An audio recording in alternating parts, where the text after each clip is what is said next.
Hello students, welcome back to my channel. मैं हूं शिवांगी और आज का हमारा टॉपिक होने वाला है लेप्रोसी। ये टॉपिक भी कम्युनिटी हेल्थ केयर लेक्चर का ही एक पार्ट है आपका। और हम जानेंगे लेप्रोसी की epidemiology, etiology, pathogenesis, control and prevention के बारे में। ट्यूबरकुलोसिस और जो लेप्रोसी है दोनों को एक साथ बारी बारी पढ़ाने का ये रीज़न था कि ट्यूबरकुलोसिस और जो लेप्रोसी है वो एक ही स्पीसीज के द्वारा कॉज होते हैं। तो आगे जानते हैं। अगर आप चैनल पर नए हैं तो प्लीज़ चैनल को सब्सक्राइब करें, बेल आइकन जरूर प्रेस करेगा आगे आने वाले वीडियोस की नोटिफिकेशंस के लिए। सबसे पहले हम जानते हैं कि लेप्रोसी है क्या। लेप्रोसी को हम हांस डिजीज या कुष्ठ रोग बेसिकली कहा जाता है हिंदी में, कुष्ठ रोग नाम से भी जानते हैं। Leprosy also known as Hansen's disease is a chronic infectious disease caused by mycobacterium leprae. हम लोगों ने ट्यूबरक्लोसिस पढ़ा था तो उसको कॉज किया था माइकोबैक्टीरियम ट्यूबरक्लोसिस ने, और जो लेप्रोसिस कॉज कर रहा है वो है माइकोबैक्टीरियम की दूसरी स्पीसीज माइकोबैक्टीरियम लेप्री। ठीक है। एक और आपकी स्पीसीज है माइकोबैक्टीरियम की, वो है लेप्रोमैटोसिस। ये भी लेप्रोसी कॉज करता है। ठीक है। इसको हांस डिजीज और खास करके ज्यादातर लोग कुष्ठ रोग के नाम से जानते हैं। तो आप लोगों ने कभी सुना होगा, जिसमें ज्यादातर क्या होता है कि जो आपके नर्व्स होते हैं उन पे ज्यादातर अटैक होता है, वो प्रॉपरली डैमेज हो जाते हैं और हाथ वाथ काफी ज्यादा सिकुड़ जाते हैं, वो एक तरीके से वर्क नहीं कर पाते। ठीक है। ये आपके आईज के साइड में और जो पेरिफेरल नर्व है उस पर ज्यादातर अटैक करते हैं। It is primarily affect the skin, peripheral nerve, mucosa of the upper respiratory tract and the eyes. मैंने आपको ऑलरेडी बताया। ठीक है। ये आपके स्किन को अफेक्ट करता है, पेरिफेरल नर्व्स को अफेक्ट करता है, mucosa of the upper respiratory tract and eyes. ठीक है। Leading to progressive deformities and disability if untreated. अगर ट्रीटमेंट नहीं हुआ, ठीक है, प्रॉपरली ट्रीट नहीं किया गया तो डिसेबिलिटी कॉज करता है। अगर आइज पे है तो प्रॉपर आइज पे भी काफी ज्यादा इफेक्ट पड़ता है। एंड जब आपका पेरिफेरल नर्व है यानी कि हैंड्स वाला जो एरिया हो गया, वहाँ पे आपके फिंगर्स वगैरह बिल्कुल भी वो नम होने लगते हैं, वर्क ही नहीं कर पाते, आपकी डिसेबिलिटी कॉज होती है। स्किन में भी है, सेम चीज है। ठीक है। देन इसके बाद हम बात करते हैं, leprosy has a long incubation period and can be controlled through early diagnosis and treatment. जो लेप्रोसी है इसका इंक्यूबेशन पीरियड काफी ज्यादा लंबा होता है, और अगर अर्ली डायग्नोसिस हो जाए, ट्रीटमेंट से इसको सही भी किया जा सकता है। ग्लोबली अगर हम इसके बारे में हम नेक्स्ट बात करते हैं तो एपिडेमियोलॉजी ऑफ लेप्रोसी के बारे में बात करते हैं। तो क्या है आपका कि ग्लोबल और जो रीजनल बर्डन है ना काफी ज्यादा, और इंडिया में भी काफी ज्यादा है leprosy. Leprosy is endemic in tropical and सब ट्रॉपिकल रीजन। जो ट्रॉपिकल और सब ट्रॉपिकल रीजन है वहां पे काफी ज्यादा एंडेमिक है, particularly India India Brazil, Indonesia and parts of Africa. सबसे ज्यादा जो है इंडिया, ब्राजील, इंडोनेशिया और कुछ पार्ट्स ऑफ अफ्रीका में है। इंडिया में ही मेजोरिटी अगर हम लोग देखा जाए तो ग्लोबली जो है सबसे ज्यादा जो अफेक्टेड है वो इंडिया है, जिसमें 58.85% जो इंडिया में ही कॉज होता है ये। ठीक है। According to the WHO, around 2 lakh to 2,50,000 new cases are reported annually worldwide। World wide लगभग लगभग 2 लाख से 2.5 लाख तक के केसेस आपके रिपोर्ट किए जाते हैं एनुअली। ठीक है। ओवरऑल वर्ल्ड में the majority of cases occur in low income countries. ज्यादातर जो लो इनकम कंट्रीज है वहां पे ज्यादातर होता है, और जहाँ पे अर्ली डायग्नोसिस के एक्सेस नहीं होते हैं। ठीक है। अर्ली डायग्नोसिस के लिमिटेशन से काफी ज्यादा एक्सेस नहीं हो पाता, अर्ली डायग्नोसिस नहीं हो पाता। तो और जहाँ की हेल्थ केयर सिस्टम काफी ज्यादा वीक है उन कंट्रीज में काफी ज्यादा तेजी से स्प्रेड होता है। की एपिडेमियोलॉजिकल फैक्ट्स के बारे में बात करते हैं तो मोस्ट अफेक्टेड कंट्रीज है India, Brazil and Indonesia, contribute to more than 75% of global leprosy cases. जो सबसे ज्यादा लेप्रोसी के केसेस है वो इंडिया, ब्राजील और इंडोनेशिया में है, जिनमें इंडिया में ही इकलौता 78.85% जो है ग्लोबली लेप्रोसी का बर्डन जो है इंडिया में, यानी कि सबसे ज्यादा जो काउंटिंग है वो है इंडिया में। इंसिडेंस रेट की बात करें तो वेरीज बाय रीजन। जो रीजन ही आपका डिपेंड करता है। सम रीजन रिपोर्ट 1 केसेस पर 1000 पीपल, कुछ ऐसे एरियाज है जहाँ पे 10,000 में कोई एक बंदा मिल जाता है लेप्रोसी का। कुछ कुछ ऐसे जगह है जहाँ पे रेट ज़्यादा है, ठीक है। जो एंडेमिक रीजंस है, for example India, Brazil, Indonesia, इसमें ये रेट काफ़ी ज़्यादा है। ट्रांसमिशन की बात करें तो leprosy spread via prolong close contact with untreated individual through respiratory droplets. देखिए ये भी स्प्रेड होता है, नेजल सिक्रेशन, रेस्पिरेटरी ड्रॉपलेट्स जो हो गए उसके थ्रू। अगर आप किसी ऐसे व्यक्ति के कांटेक्ट में है लगातार जिसको लेप्रोसी ऑलरेडी है और अनट्रीटेड है, ठीक है, उसके लगातार आप कांटेक्ट में रहते हो तो उस कंडीशन में लेप्रोसी स्प्रेड होता है, ठीक है। इंक्यूबेशन पीरियड की बात करें तो highly variable, ranging from 6 month to 20 years. ये आपका इंक्यूबेशन पीरियड इसका वेरी करता है। जो पेशेंट की इम्यूनिटी है, जो पर्सन है उनकी इम्यूनिटी क्या, उनकी डाइट कैसे, न्यूट्रिशन कैसा ले रहे हैं, माल न्यूट्रिशन तो नहीं है, तो उन सब चीज़ों पे इसका जो इंक्यूबेशन पीरियड थोड़ा सा डिपेंड करता है। रेंजेस 6 मंथ से लेकर के 20 ईयर्स तक, एवरेज 5 ईयर है इसके इंक्यूबेशन पीरियड। रिस्क फैक्टर क्या है आपका, क्लोज एंड प्रोलॉन्ग कॉन्टैक्ट। अगर आप किसी अनट्रीटेड पर्सन से काफ़ी ज़्यादा क्लोज कनेक्शन है आपका, प्रोलॉन्ग कांटेक्ट पे, लंबे टाइम से कांटेक्ट पे हो, तो उस कंडीशन में हो सकता है। इंडेमिक एरियाज में आप हो जहाँ पे काफ़ी ज़्यादा खतरा है इन सब चीज़ों का, काफ़ी ज़्यादा लोग आपके केसेस पाए जाते हैं। देन उसके बाद जेनेटिक ससेप्टिबिलिटी है, अगर जैसे कि सर्टेन HLA जीन्स में प्री डिपोज इंडिविजुअल्स, कुछ इंडिविजुअल में प्री डिपोज रहते हैं, यानी कि कह सकते हैं कि जीन्स के थ्रू, ठीक है, HLA जो है, HLA के जो कुछ जीन्स हैं जिनमें आपके प्री डिपोजिशन रहता है, इसके कुछ फैक्टर्स। देन उसके बाद है इम्यूनो सप्रेशन। इम्यूनो सप्रेशन, माल न्यूट्रिशन, HIV की कंडीशन हो गई किसी की, तो उस कंडीशन जिसकी इम्यूनिटी काफ़ी ज़्यादा डाउन है, उस कंडीशन में आपका अफेक्ट कर सकता है, रिस्क फैक्टर हाई रहता है। देन हम बात करते हैं इथियोलॉजी ऑफ लेप्रोसी की। तो कॉजेटिव एजेंट है आपका, दो मेन स्पीसीज हैं माइकोबैक्टीरियम के, माइकोबैक्टीरियम लेप्री और माइकोबैक्टीरियम लेप्रोमैटोसिस, ठीक है। डिस्कवर्ड बाय गेरहार्ड आर्म्योर हानसेन इन 1873। 1873 में हानसेन ने किया था, इसी वजह से उसको हानसेन डिजीज भी कहा जाता है। माइकोबैक्टीरियम लेप्रोमैटोसिस है, ये रिसेंटली आइडेंटिफाई किया गया है, ये स्पीसीज जो कि बेसिकली डिफ्यूज लेप्रोमैटोसिस लेप्रोसी जो है उससे आपका एसोसिएटेड है। ये बेसिकली डिफ्यूज है, डिफ्यूज में आता है इसका, ठीक है, डिफ्यूज लेप्रोमैटोसिस लेप्रोसी।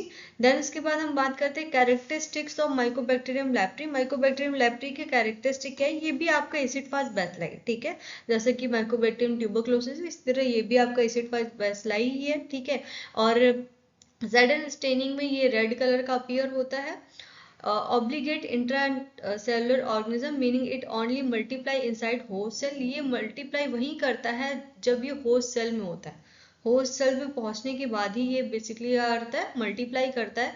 ये स्लो ग्रोइंग होते हैं, डबलिंग टाइम इनका 12 से 14 दिन होता है, यानी कि 1 से 2 होने में इनको 12 से 14 दिन लग जाते हैं, ठीक है। Which explain the long incubation period, जिसकी वजह से आप जान सकते हैं, जिसकी वजह से इंक्यूबेशन पीरियड इनका काफ़ी ज़्यादा लंबा होता है। Can not be culture in artificial media. Artificial media में इसको ग्रो नहीं कराया जाता है, इसको माइस के फूड पैड्स जो होते हैं वहाँ पे, और आर्माडिलोस, एक तरीके ये दोनों ही आपके जो आपके कह सकते हैं एनिमल्स हैं वहाँ पे बेसिकली इसको ग्रो कराया जाता है। Strong neurotropism leading to nerve damage and sensory loss. ये काफ़ी ज़्यादा न्यूरोट्रोपिज्म होते हैं, ठीक है, तो ये ज़्यादातर नर्व्स को डैमेज करते हैं, मोस्टली ये नर्व को डैमेज करते हैं और सेंसरी लॉस करते हैं, जिसकी वजह से जहाँ पे अगर इनका इन्फेक्शन रहता है तो वहाँ से सेंसेशन चली जाती है, प्रॉपर एक तरीके से वो फंक्शन नहीं कर पाते, क्योंकि नर्व डैमेज हो गए तो वहाँ पे आपको फील ही नहीं होगा, वो बिल्कुल भी आपको फील ही नहीं होगा,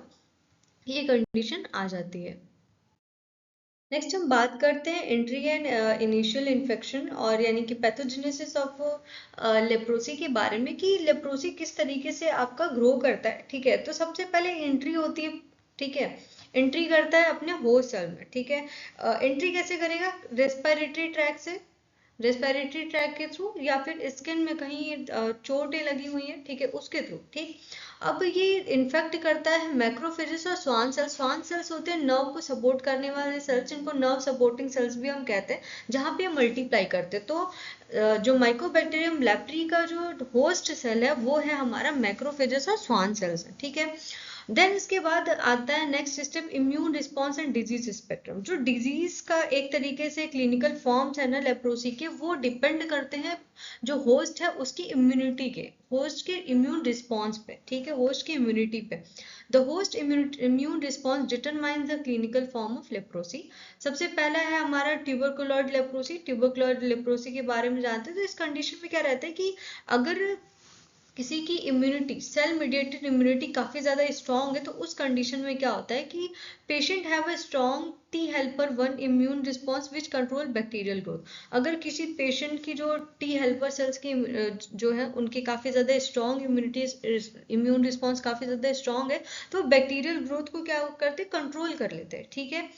lesions, well defined skin patches with loss of sensation. अगर इन्फेक्टेड है बाद में धीरे धीरे वहां पे आपको स्किन के पैचेस दिखते हैं जहाँ पे सेंसेशन नहीं रहता है, ठीक है, स्किन पे पैचेस दिखते हैं और सेंसेशन वहां पे नहीं रहता। नर्व डैमेज, जो नर्व्स होते हैं वो thicken nerve leading to paralysis and sensory loss. जो जहाँ पे इन्फेक्शन कॉज हुआ रहता है और वहां पे नर्व्स क्या होते हैं, काफी ज्यादा थिक हो जाते हैं, जिसकी वजह से वहां पैरालिसिस और सेंसरी लॉस हो जाता है, सेंसेस नहीं आते वहां पे, ठीक है। देन उसके बाद बैक्टीरियल लोड है। इसमें जो बैक्टीरियल लोड होता है वो काफी ज्यादा कम होता है, ठीक है, लो होता है, इसको पीबीवी कहते हैं, ठीक है। पुसी बैसिलरी लेप्रोसी, जहाँ पे बैक्टीरियल लोड कम होता है, ठीक है। रीजन क्या है इसका कि पेशेंट की जो इम्यून रिस्पॉन्स है वो काफी ज्यादा स्ट्रांग है, तो बैक्टीरियल ग्रोथ को कंट्रोल कर लेती है। हिस्टोपैथोलॉजी में अगर हम देखेंगे तो वहां पे हमें ग्रैन्युलोमास दिखेंगे with epithelioid cell and Langerhans giant cells, ठीक है। ग्रैन्युलोमास देखिए माइकोबैक्टीरियम, ये आपका क्रॉनिक इन्फ्लामेशन है, क्रॉनिक इन्फ्लामेशन में ग्रैन्युलोमास बनते हैं या फिर एब्सेस दिखते हैं, ठीक है। तो इसमें ग्रैन्युलोमास हमें मिल रहा है, ग्रैन्युलोमा विद एपिथेलॉइड सेल्स मिलेंगे आपको। लैंगरहैंस के जाइंट सेल्स क्या है हमारे, बेसिकली जो मैक्रोफेजेस आपस में जुड़ करके एक मल्टी न्यूक्लिएटेड सेल बनाता है, ठीक है। देन इसके बाद आपका नेक्स्ट आता है लेप्रोमैटिस लेप्रोसी, जहाँ पे वीक सीएमआई यानी कि किसी पर्सन की जो सेल मीडिएटेड इम्यूनिटी है वो काफी ज्यादा वीक है। स्ट्रॉन्ग ह्यूमोरल रिस्पॉन्स वहां पे क्या है, ज्यादा स्ट्रॉन्ग है, ठीक है। सेल मीडिएटेड जो इम्यूनिटी है वो कम है, लेकिन जो ह्यूमोरल रिस्पॉन्स है वो काफी ज्यादा स्ट्रॉन्ग है, ठीक है। तो immune response is TH2 dominate leading to uncontrolled bacterial growth, जिसकी वजह देखिए अगर किसी की ह्यूमोरल रिस्पॉन्स इंक्रीजेज है तो उस कंडीशन में क्या होता है कि बैक्टीरियल ग्रोथ क्या होता है, अनकंट्रोल हो जाता है। बैक्टीरियल ग्रोथ क्या हो रहा है, अनकंट्रोल हो जा रहा है। रीजन क्या है आपका कि जो ह्यूमोरल रिस्पॉन्स है वो किससे रिलेटेड रहता है, फैगोसाइट्स और ये सारी चीजों पे काफी ज्यादा रहता है। लीजन्स, मल्टीपल नोडुलर और diffuse skin cell with no clear border नहीं होता है इसमें। जो लीजन्स बनते हैं इसमें डिफ्यूज स्किन लीजन्स आपको मिलेंगे, ठीक है। मल्टीपल नोड्स मिलेंगे उसके, ठीक है। और जो पैचेस काफी क्लियर नहीं होते, बिल्कुल उसके जो क्लियर लाइंस नहीं दिखते, क्लियर बॉर्डर नहीं दिखते। नर्व इन्वॉल्वमेंट कैसा होता है इसमें, symmetric nerve damage causing loss of sensation and deformities. इसमें नर्व डैमेज सिमेट्रिक रहता है और सेंसेशन लॉस रहता है आपका। डिफॉर्मिटीज भी काफी ज्यादा रहती है, डिफॉर्मिटीज यानी कि प्रॉपर वर्क करना ही वो बंद कर देता है, ठीक है, एक तरीके से, ठीक है।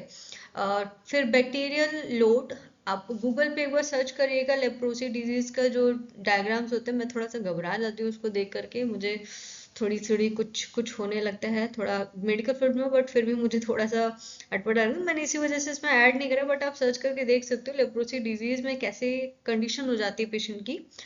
नर्व इन्वॉल्वमेंट क्या आपका, सिमेट्रिक नर्व डैमेज है causing loss of sensation and deformities. Then आपका था बैक्टीरियल लोड, क्या इसमें बैक्टीरियल लोड हाई होता है, ठीक है। क्या है, मल्टी बैसिलरी लेप्रोसी है, यहाँ पे बैक्टीरियल लोड काफी ज्यादा हाई होता है। जब आप पैथोलॉजी में आप चेकआउट करते हो तो उस कंडीशन में आपको फोमी मैक्रोफेजेस दिखेंगे, फोमी मैक्रोफेजेस विकाउ cells filled with acid fast bacilli. जो आपके मैक्रोफेजेस है वो फोमी दिखेंगे आपको, फोम लाइक स्ट्रक्चर दिखेगा आपको, और उसमें एसिड फास्ट बैसिलाई यानी कि माइकोबैक्टीरियम लेप्री भरे पड़े होंगे, ठीक है। बॉर्डर लाइन लेप्रोसी, अब सी पे आपका बॉर्डर लाइन लेप्रोसी कैसा होता है, जिसमें अनस्टेबल इम्यूनिटी, जिसकी इम्यूनिटी अनस्टेबल है, उस condition shows a variable combination of tuberculoid and lepromatous features. ये अलग जो ट्यूबरकुलॉइड और लेप्रोमैटिस फीचर है वो दोनों का ही कॉम्बिनेशन वो शो करता है। न्यूरोपैथी इन लेप्रोसी, लेप्रोसी में न्यूरोपैथी क्या है, M leprae infect Schwann cells causing demyelination and axonal damage. अब देखिए जो लेप्रोसी है यानी लेप्री है वो किसको इन्फेक्ट करता है, स्वान सेल्स को करता है, ठीक है। स्वान सेल होते हैं जो नर्व को सपोर्ट करने वाले सेल्स होते हैं। अब इन्हीं को जब ये इन्फेक्ट करते हैं तो उस कंडीशन में ये डीमाइलिनेशन कॉज करते हैं और एक्सोनल डैमेज करते हैं, ठीक है, एक्सोनल डैमेज शो करते हैं। Peripheral nerve thicken and sensory loss are hallmarks of the disease. Main चीज जो पेरिफेरल नर्व की जो थिकनिंग है और सेंसरी लॉस है, ये होल मार्क है इस डिजीज का। इस डिजीज का जो होल मार्क है वो क्या है आपका, पेरिफेरल नर्व की थिकनिंग और सेंसरी लॉस। बेसिकली ये पेरिफेरल नर्व को ही अफेक्ट करते हैं और वहां पे जहां पे इनका इन्फेक्शन रहता है, जहां पे पैचेस आपको दिखेंगे, आपको एब्सेस दिखेगा, लीजन्स दिखेंगे, वहां पे क्या होता है कि आपको कोई भी सेंसस नहीं पता चलेंगे, ठीक है। देन उसके बाद क्या, chronic nerve damage lead to ulcers, foot drop, claw hand and other deformities. अगर क्रॉनिक नर्व डैमेज है तो उस कंडीशन में अल्सर्स दिखते हैं बड़े बड़े, है ना, और फूड ड्रॉप्स दिखेंगे। फूड क्या आपके बिल्कुल एकदम कह सकते हैं कि वहां पे कोई भी सेंसेशन नहीं रहेगा, तो वो एक तरीके से डेडी हो जाता है। फिर उसके बाद क्लॉ हैंड मतलब आप ऐसे मुट्ठी बंद करते हो हल्का सा, थोड़ा बूढ़ी ओल्ड एज पर्सन में ज्यादातर अगर आप देखोगे तो उनके हैंड जैसे सिकुड़े होते हैं ना, वो क्लॉ जैसे एक तरीके से पकड़े हुए होते हैं, सीधे नहीं होती उंगलियां, वो कंडीशन क्या आपकी क्लॉ हैंड्स की होगी, ठीक है। और अदर डिफॉर्मिटीज भी आपको देखने मिलती है। देन उसके बाद कंट्रोल ऑफ लेप्रोसी। अब लेप्रोसी को कंट्रोल कैसे करें, तो की स्ट्रेटजीज जो है वो है आपकी अर्ली केस डिटेक्शन। सबसे मेन चीज होता है, अगर अर्ली डिटेक्ट हो गया तो ट्रीटमेंट बेटर तरीके से हो सकता है। Active case find programs and contact screening जो है आपकी, एक्टिव केस फाइंडिंग प्रोग्राम्स और कॉन्टैक्ट स्क्रीनिंग, अगर कॉन्टैक्ट में आए हैं तो उसकी स्क्रीनिंग करनी, ठीक है। Use of skin smear and biopsies to confirm diagnosis. Skin smear और बायोप्सीज का इस्तेमाल करना चाहिए डायग्नोसिस के लिए, ठीक है। स्किन स्मीयर आपकी स्लिट स्मीयर बनाई जाती है, इसमें मल्टी ड्रग थेरेपी, इसमें मल्टी ड्रग थेरेपी दी जाती है WHO स्टैंडर्ड्स के अकॉर्डिंग। ट्रीटमेंट प्यूसिबिलिटी लेप्रोसी का जो ट्रीटमेंट है, जहाँ पे आपका सेल मीडिएटेड इम्यूनिटी आपकी हाई होती है, उस कंडीशन में रिफार्मसिन दी जाती है और डैप्सोन दिया जाता है फॉर 6 मंथ, ठीक है, 6 मंथ्स के लिए दिया जाता है, जैसे आपका ट्यूबरकुलोसिस का ट्रीटमेंट रहता है। अगर मल्टी बेसिलरी लेप्रोसी है तो उस कंडीशन में रिफार्मसिन, डैप्सोन और क्लोफा जिमाइन दी जाती है, ठीक है। साथ ही कितने टाइम के लिए, 12 मंथ्स के लिए, ठीक है। ये डोजेस भी इसमें लिखे हुए हैं आपके, 600 mg पर मंथ है आपका, ठीक है। देन उसके बाद आपका डैप्सोन है 100 mg पर डे है आपका, ठीक है। देन यहाँ पे क्लोफाजिमाइन जो है वो आपका 50 mg पर डे है और 300 mg पर मंथ है, ठीक है। ये आपका बेसिकली पूरा एक तरीके से कॉम्बिनेशन है इसके 12 मंथ्स के लिए। मैनेजमेंट इसका क्या है आपका, कॉर्टिकोस्टेरॉइड फॉर नर्व इन्फ्लामेशन, जो कॉर्टिकोस्टेरॉइड दी जाती है नर्व इन्फ्लामेशन के लिए। फिजिकल थेरेपी दी जाती है डिफॉर्मिटीज को प्रिवेंट करने के लिए। सर्जिकल इंटरवेंशंस भी किए जाते हैं, कभी कभी टेंडन ट्रांसफर्स किए जाते हैं, ठीक है। फिर सर्विलांस एंड मॉनिटरिंग, सर्विलांस और मॉनिटरिंग की बात करें, maintain a registry of cases. अगर आपको मॉनिटर करना है कि केसेस कितने ग्रो हुए हैं, कितने लोगों को ट्रीटमेंट हो चुका है और कितने आपके, एक तरीके से एपिडेमियोलॉजिकल स्टडी जब आप करते हो सर्विलांस पे रखते हो, तो आपको रजिस्टर्स, जो भी केसेस हैं उनको रजिस्टर करना पड़ता है, ठीक है, रजिस्टर करना चाहिए। Regular followups to ensure treatment adherence, आपको रेगुलर फॉलोअप भी देखना पड़ेगा पेशेंट का कि ट्रीटमेंट आपका किस लेवल पे, ट्रीटमेंट सही जा रहा है नहीं जा रहा है, ट्रीटमेंट उसको सही मिल रही नहीं मिल रही, ये सारी चीजें एक तरीके से मॉनिटरिंग में आ जाती है। देन उसके बाद प्रिवेंशन ऑफ लेप्रोसी की बात करते हैं, तो आपका कीमोप्रोफाइलेक्सिस दी जाती है, single dose of rifampicin for household contacts. अगर हाउस होल्ड कॉन्टेक्स्ट है to of leprosy patient reduces the risk of transmission. जो रिफाम्पसिन का जो सिंगल डोज है हाउस कॉन्टेक्ट के लिए, उसके लिए पेशेंट को जब वो दी जाती है तो वो रिस्क बेसिकली कम करता है। इम्यूनोप्रोफाइलेक्सिस है आपका। बीसीजी वैक्सीन आपकी ये बचपन के में ही बच्चों को लगाया जाता है ज़्यादातर, ठीक है। Provide partial protection against leprosy, partial protection देता है लेप्रोसी के लिए। 50% आपका इफेक्टिव है आपका। Induces a cell mediated immune response, cell mediated immune response induce करता है, ठीक है। Which is crucial for controlling M leprae. अगर आपका बीसीजी वैक्सीन लगती है तो उस कंडीशन में पार्शियल प्रोटेक्शन भी देता है, साथ ही साथ में सेल मीडिएटेड इम्यून रिस्पॉन्स को भी आपका क्या करता है, इंड्यूस करता है, जिससे कि एमलेप्री को कंट्रोल किया जा सकता है, ठीक है। पब्लिक हेल्थ मेजर्स, पब्लिक को क्या हेल्थ मेजर्स लेने चाहिए, उसमें है आपका हेल्थ एजुकेशन, लोगों को उनके सिम्टम्स के बारे में अवेयर करना, ट्रीटमेंट अवेलेबिलिटी के बारे में बताना, डायग्नोस्टिक मेथड के बारे में पता होना चाहिए।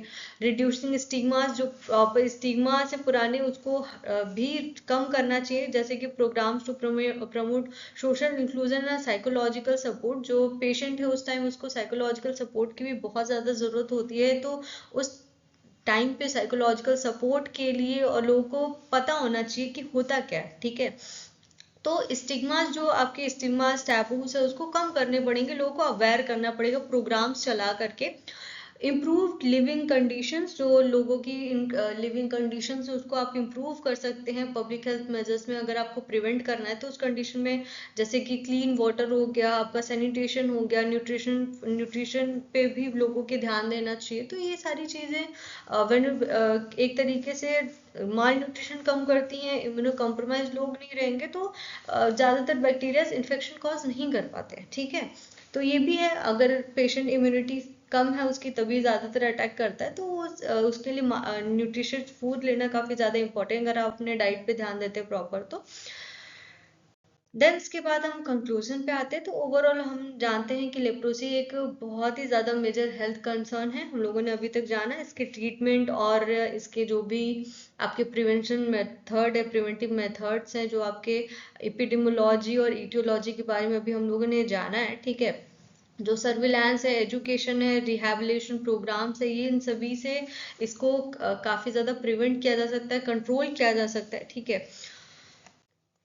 And thank you so much video को एंड तक देखने के लिए। एंड प्लीज़ चैनल को सब्सक्राइब ज़रूर करिएगा एंड लाइक ज़रूर कर दीजिएगा। अगर नहीं समझ में आया तो प्लीज़ कमेंट सेक्शन में कमेंट करके ज़रूर आप लोग बता दिया करिए, मैं वापस से कोशिश करूँगी आपको लाइव आकर के समझाने की। Okay, thank you so much.